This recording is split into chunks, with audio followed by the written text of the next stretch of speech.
para tumaas ang antas ng kapangyarihan sa iyong pag-spiritual. Ito po ang iyong gawin. Pero bago ang lahat ng yan, kung bago ka pa lang sa channel na ito at gusto nyo ang mga ganitong usapin, ay inaanyayahan ko kayong pindutin ang subscribe button at ang bell icon nang sa ganon ay lagi kayong ma-update sa tuwing may bago tayong upload.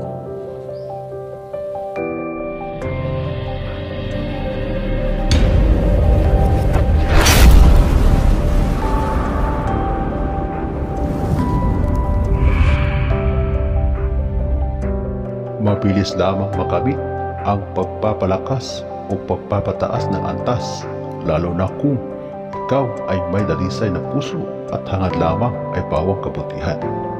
Dasalin lamang ito sa mga oras na iyon. Mas mabuti po kung sa mga oras na ito niyo po ito gawin. Narito po ang dasal, mga kapatid. Kumbrayam, kumbrayam, kumbrayam. At pagkatapos po ay iihip sa dibdib ng pakros. Gawin lamang po ito ng buo ang iyong paniniwala at pananalig, nang sa gayon makuha mo ang bisa nito. Hanggang dito na lamang ang ating kaalaman para sa araw na ito. Muli, maraming salamat sa inyong walang sawang panonood. God bless us all.